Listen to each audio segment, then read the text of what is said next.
Big Mouth Season 2 was absolutely amazing. Critics thought it, fans thought it, and general viewers thought it. It topped the first season in every way possible, and Season 3 is eagerly anticipated by everybody out there. But how long can it last? Would it last 30 years like The Simpsons, or will the humour run dry? Let's find out. Before I go ahead, make sure you go over to my Twitter, @BrainPilot_, and tweet me your favourite animated show. So without further ado, I'm BrainPilot, and here is How Long Can Big Mouth Last?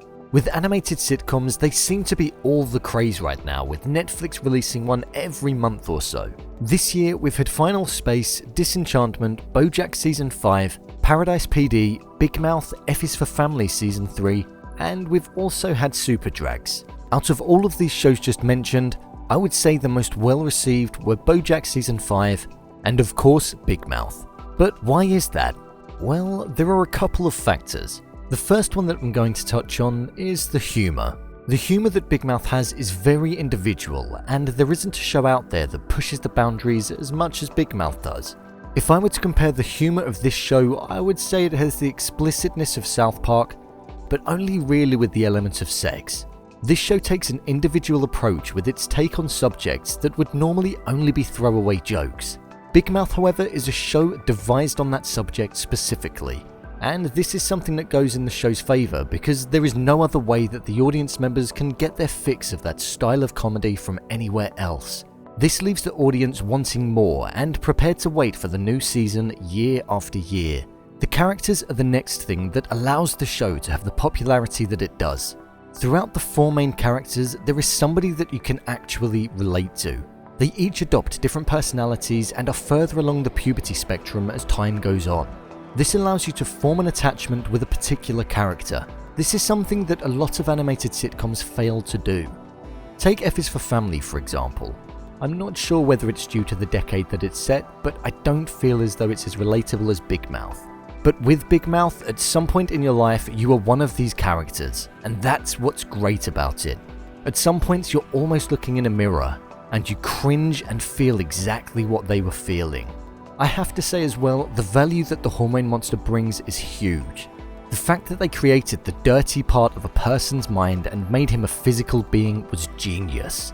When comparing this to other animated shows and the length that they've lasted, I would most likely compare it to BoJack. It has the dedicated fanbase that a show like this needs to keep it alive. I wouldn't say that it compares to The Simpsons or Futurama or even South Park with regards to the awareness of time. The Simpsons never really evolve or age, whereas with BoJack and Big Mouth, each season follows on from the last and you get a sense of character development and a chronological order. I can imagine Big Mouth lasting a similar time as what BoJack has. This is down to the humour that it has and the length of time that these characters can actually be on screen for without it getting too boring. Bearing in mind they're teenagers already. As much as I think it would finish when they've gone through puberty, it would be great to see an 18-year-old Nick and Andrew going through college and experiencing the problems that come along with that. It would also be great to then start at Season 1 and binge watch it all and see the development of the characters, and also understand how they have changed and we can see them grow. I think that would be great, but in the grand scheme of things, is that what the show stands for? Who knows? It's about kids going through puberty, and if it did that, then maybe that wouldn't really suit the show. So there is somewhat a restriction with the length of time the show can go on for. There is obviously only so much that they can do with this topic and group of characters, as they will eventually grow past the age of puberty, and they won't have anything left, unless they drag years worth of time out in many seasons.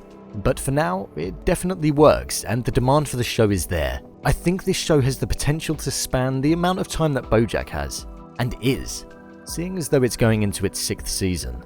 To be honest, I could almost imagine it going on for slightly longer, but like I say, it all depends on how they spread the show out through the seasons.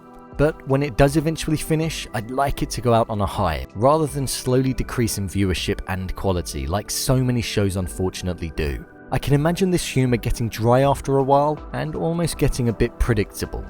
However, it's loved and it's making great television right now, so long may it reign. Like I say, I see Big Mouth lasting about 5 to 6 seasons before the demand stops being there. but who knows. If you want to support the channel in a different way, then I've recently set up a Patreon. Over there you can get your hands on some exclusive content and early access. Feel free to head over there and take a look and see what you think. All donations will be going towards the development of the channel. What do you think of Big Mouth? How long do you think it will last? Leave a comment down below, and don't forget to subscribe. I'll see you next time. I'd just like to say thank you to my patron, B Cypher.